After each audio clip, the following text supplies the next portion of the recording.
around here where I live have been getting very angry at the increases in their electric bills over the past year or so. And I've had conversations with probably half a dozen about doing solar at their house. And to my knowledge, nobody has actually accomplished it yet.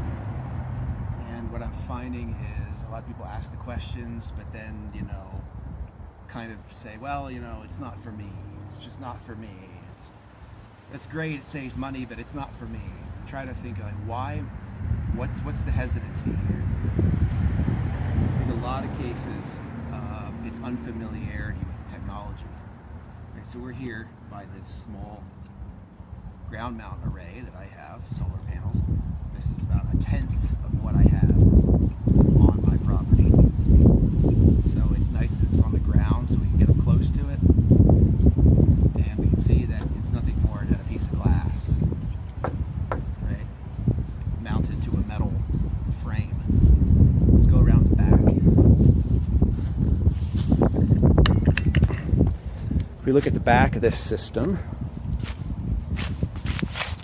we can kind of see that there's not much here other than some wires and that's it.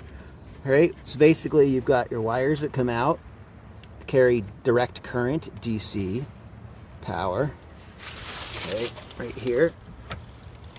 They go into what's called an inverter, which is this little device right here. There's a green LED on there that will blink, telling us it's working. This converts direct current into alternating current that goes into the power lines in the house. This wire here is like a big extension cord, effectively. Right?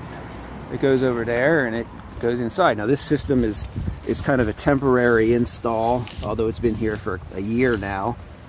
But the fact of the matter is that it works.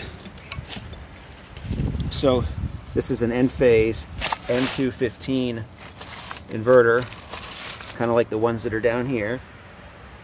There's 2 of them on this system. Normally you have 1 inverter per panel.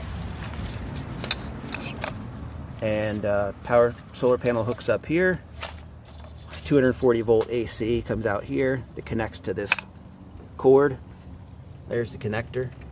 Goes into the house. Goes into a circuit breaker in your box. That's really all there is to it. There's no moving parts. There's nothing that makes noise. There's nothing to lubricate. There's nothing to fill up. There's nothing to change. Nothing burns out. All right, it's just glass. The rain keeps them clean. Snow slides off when it melts. So it's pretty simple. Let's go inside where it's going to be easier to hear. But while we do that, let's look at the electric meter. Right.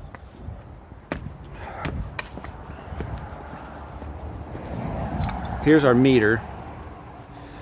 And let's get it to see on here. Hopefully we can get a picture of the display. It's too bright out. Come on. Yeah, I know. Alright, so at the bottom of that display, you see that there's 2 black dots that are moving. There we go, better. Moving to the left. Those represent the dial that you had on the old meters. Effectively, it's moving to the left. That means power is going back to the grid, to the neighbors. The neighbors are purchasing it. If it moves to the right, that means we're buying it from the electric company. So right now we're exporting it to the neighbors. We have 2 measurements on here in kilowatt hours. One for how much you purchase from the utility, how much you receive from them, and then you have another measurement there, how much you send back to them, right? And then your peak power, which I don't know what time that's over, but right now we're exporting and the neighbors are consuming whatever I don't need. Let's go inside the house. So here's our disconnect. You have to have one of these, code compliance, so you can, mostly for firefighters, so they can shut off the solar panels. But in the reality of it is, they'll just pull the meter and the solar will automatically shut down. There's really nothing that's special about it. All right, so now we're in the basement where I have my my communications unit for the solar power system. This communicates with every one of those inverters using the power line as a communications line. So you don't even have to run comm wires, it's just purely power wires. Right now we're making 2 kilowatts and we have 16 inverters online. All right. All that it does is that this conduit right here actually comes from the disconnect box we saw outside, and the power comes into the panel. Right. We have a breaker down here at the bottom that feeds. Actually, it brings the back feeds the solar into the panel. So it's a 20 amp circuit, 240 volts. We have red and black wire, and all that current from the solar inverters goes in here, and it just feeds the panel.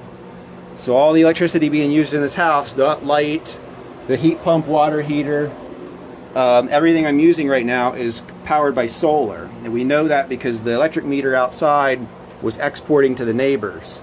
So once it meets your load in your house, any excess current just spills back out to the street. The neighbors buy it off of you, effectively. There is no really any brains that are involved in that process. It just happens based upon Ohm's law and, you know, things like that, the circuit laws that define the flow of current.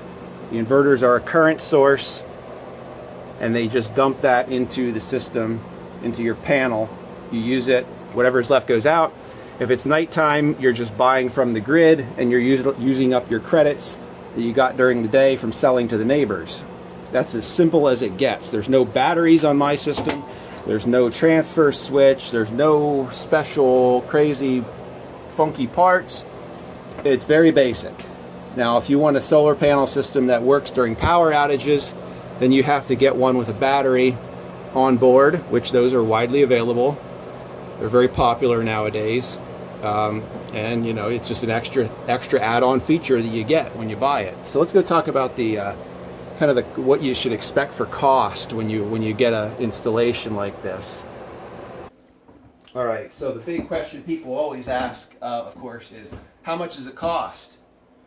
So my system I installed myself, and when I did that, basically bought parts piecemeal online and spent way too much time trying to optimize on cost. All right, but nonetheless, I was able to get everything for about $1.40 per watt.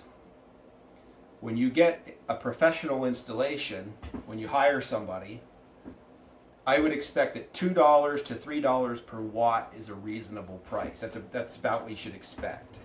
So for an average house using, say, 13,000 kilowatt hours per year, you'll need a 10 kilowatt solar panel system. That's like 25 to 30 panels.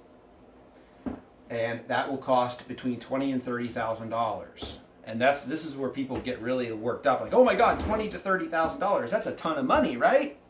Well, what you got to realize is that in 6 years you'll spend that with the electric company.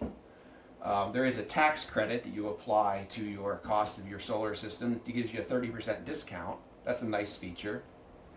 But effectively, after 6 years, it's free.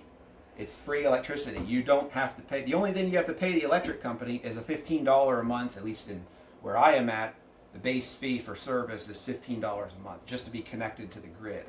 They charge you a customer charge, but $15 is pretty cheap versus hundreds of what, which is what a lot of people are getting. So I don't sell solar panels. I don't sell systems. So it's easy for me to say this stuff, but when you get an installer, you got to realize that they're a business. They want to make as much money as possible. So they're going to start off with a high price. It's just like buying a car. You have to negotiate. And that's the challenge. Is like, I feel comfortable negotiating solar because I understand it very well. But others may have a difficult time with that. But if you go to Energy Information Administration, you'll find data that supports the idea of a residential solar panel system costing $2 to $3 per watt. Okay, that's the starting point. And if the installer is trying to charge you more than that, they have to justify why. Right? What is it that's costing all the money? Is it because you have a very unique roof structure and the arrays need to be scattered all over the place? Is it a height issue? Is it a steep pitch issue? Is it a some kind of a funky rafter situation in your roof? You just have to ask these questions, and it can be difficult. But start off $2 to $3 per watt, or for 10 kilowatts, 10,000 times 2 or 3 is 20 to 30,000. Okay, the great thing about it is that unlike buying a car, solar pays dividends in your electric bill being effectively nulled out. So it's I know lots of people who have no problems going out and purchasing new cars every couple of years, but are totally skeptical of solar. There's effectively zero risk. There's no risk here. So people are like, well, what if it stops working? What if this happens? What if that happens? I mean, the probability is extremely small. The manufacturer's warranties on these microinverters is 25 years. I mean, what product do you know that has a 25-year warranty? Enphase is an enormously large name. This is like this is the best of the best right here, in my opinion. For a house, this is the way to go. If you're building a large solar farm, this probably isn't the way to go. You're better off using larger inverters called string inverters. But for homes, this is the best, cream of the crop. You have individual monitoring on each of these. You have a web app, you have a phone app. You always can tell what your system is doing. You can diagnose it. It's really a great package to go with. And then Enphase also makes battery attachment units that you can use to give you battery power, either just for energy storage or for emergencies, power outages. So it's very much not as complex as it's not as complex as it's often made out to be. When you go online, you're finding either just marketing fluff and people who basically take the car dealership path and say it's only a low monthly payment of $199.99 or whatever it is. And then the other side of it is you find all these politics driven commentary like this is a scam. Well, it's not a scam. It's 100% based in physics and engineering. It's no more of a scam than an automobile is. Okay? It's easy to overpay for a car. You can also overpay for this. At the end of the day, the car gets you from point A to point B. This makes your electric bill zero, or as close as possible to zero you can get. So that's like the basic, speech that I try to provide when somebody asks about solar power for their house, right? It is a nice, very nice thing to have when you don't have to worry about paying an electric bill. It's effectively like paying off a loan. You don't have this electric bill. It's just an ongoing cost, and when it goes away, it feels really good. So the other thing with this we'll get into here, which you can continue to listen if you kind of want to have an understanding of all of these these myths that people like to spread about the benefits, the environmental benefits of solar energy. A lot of people look at solar panels and think, oh my God, you need to make these solar panels and get all these materials. Well, that's all included in the cost of your system. There's this idea that floats around in the really wild fringes of the internet that solar panels use more energy to manufacture than they actually produce in their lifetime. That is absolute bullshit. And I can use that term because if that was truly the case, there would be absolutely no benefit, financial or otherwise, to install them. If it really took more energy to manufacture that solar panel than what you get out of it, it would be far more expensive than what they really are. But the fact that it has a return on investment of, a few years tells me that that's baloney. Because if it really used more energy to make than what it produced, it would cost a lot more money, because the energy that's used to manufacture it is built into the purchase price. as in the mining and the purification and the manufacture of all of the components of the solar panel. It's all embedded in the purchase price. We compare it with power from the electric utility. So most of us, we plug our thing in, whatever it is, turn the light on. We don't really have a vision of where that's coming from. Now, in the old days, and when I say old, I'm talking, say, 15 years ago, the most popular source of electricity was coal-fired power plants. They would burn coal to generate electricity. They needed about a pound of coal per kilowatt hour. So this chunk right here is probably about a pound, close to a pound, of anthracite coal. This is basically what you would need to burn to give you a kilowatt hour of electricity. A house uses 10 to 13,000 on average. So you would need 10,000 of these blocks of coal, these chunks, to keep your house running every single year. That comes out to a weight of like 5 tons. Your solar panels are able to produce the same amount of electricity with a tenth of the weight. And you only buy it once because you don't burn the solar panel in order to make it work. You don't destroy it in order to get the value out of it. It's just nothing more than a tool you put outside in the sun, and the sun is the equivalent to the coal.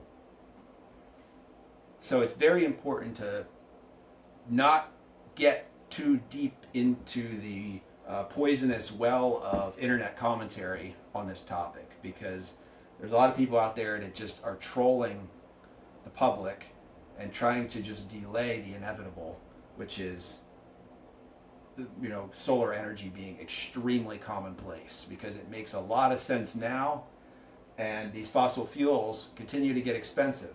Natural gas is the reason why electric bills have been going up. Every time you try, why is electric bills going up? Well, the wholesale price of natural gas has increased for a variety of reasons, because of the demand from the COVID recovery and from the Europe situation. Natural gas is used to generate 50% of all the electricity in the U.S., or in the mid-Atlantic region, 40% in the U.S. So whenever this electricity is going out to the neighbors, and it's running these lights right now, if I didn't have solar, this would be coming from natural gas, effectively. Because when I turn on the light, the power plant that has to speed up in order to make more electricity is a natural gas-fired power plant. Right? The nuclear and the coal and the wind and those types of power plants basically just run at a base level all the time, and they're not speeding up and slowing down in terms of output, speeding up, slowing down in terms of megawatts that they're producing. Whereas natural gas is the resource that's used for that. So by installing solar, you're offsetting the amount of natural gas that has to be burned at a power plant somewhere to generate the same amount of kilowatt hours. All right, that is where the environmental benefit comes from, and it also avoids all the cost of buying all that fuel, because in your electric bill, the cost of that fuel is included in your price. You're paying for it along with a profit for the generator, and pay for all their maintenance and all their upkeep of the plant, pay for the wires and maintaining the power lines to get it to your house, and all that stuff is all embedded in the bill. So having solar effectively eliminates that usage of natural gas. You're still using it at night, but then you offset it during the day. So effectively it comes out to zero. So if you design your system to meet all the kilowatt hours you need for a year, you're not burning any net fuel. Okay, so there's how you save money, and that's also how you reduce your environmental impact from the power that you're using. So that's basically it in a nutshell.